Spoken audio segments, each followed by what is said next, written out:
Hello नमस्कार दर्शकों, भक्ति कहानियों में आपका स्वागत है।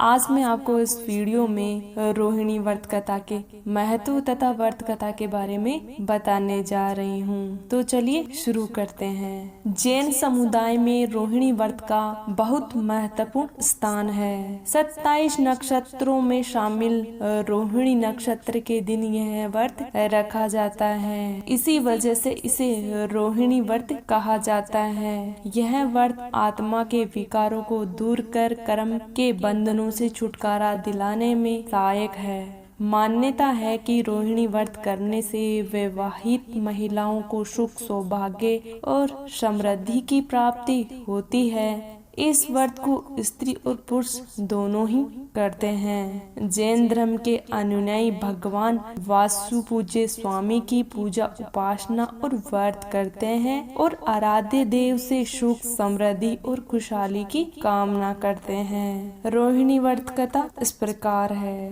प्राचीन समय में चंपापुरी नामक नगर में राजा माधवा अपनी रानी लक्ष्मीपति के साथ राजा राज करते थे।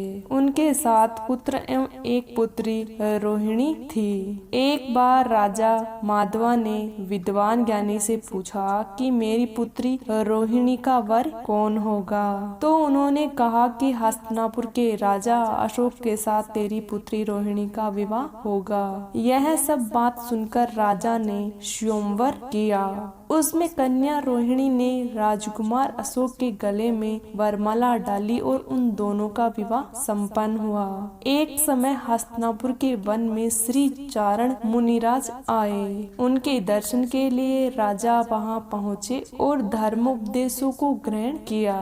बाद में पूछा कि उनकी रानी इतनी शांतचित्त क्यों है। तब उन्होंने बताया कि इस नगर में एक समय पहले एक वास्तुपाल नाम का राजा था।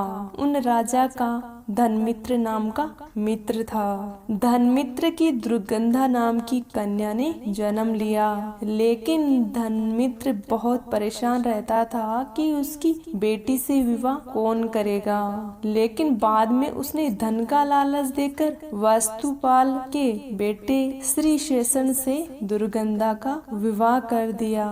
इधर दुर्गंधा की दुर्गंध से परेशान होकर श्री शेषन एक महीने में ही कहीं चला गया। उसी समय अमर्त्यसेन मुनिराज वहां आए। धनमित्र और दुर्गंधा उनके दर्शन के लिए वहां पहुँचे।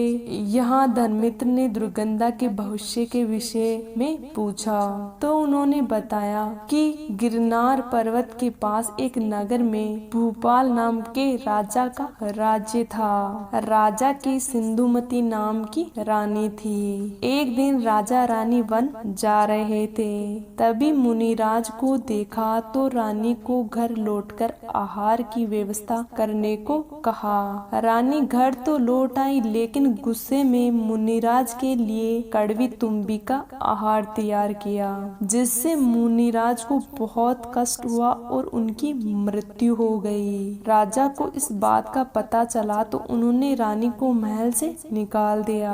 पाप के कारण रानी को कोढ़ भी हो गए और आखिर में उसकी मृत्यु हो गई और वो नरक में गई। यहाँ पर अनेकों प्रकार के दुख भोगने के बाद वह पशु योनि में उत्पन्न हुई। बाद में वे धनमित्र के घर में दुर्गंधा नाम की कन्या के रूप में पैदा हुई। इस पर धनमित्र ने ऐसे व्रत के बारे में पूछा जिससे कि उनके सारे पाप कट जाए, जिस पर मुनि अमर्त्यसेन ने कहा रोहिणी व्रत करो तथा विधि विधान से बताया और रोहिणी व्रत का महत्व भी बताया।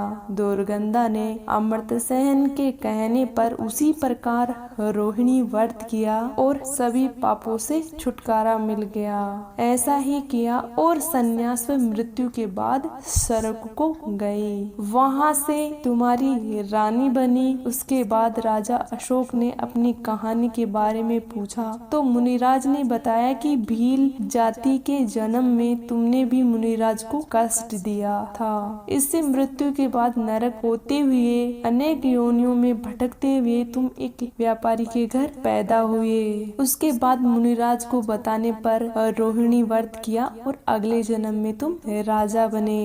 इस तरह राजा रानी रोहिणी व्रत के प्रभाव से मोक्ष को प्राप्त किया।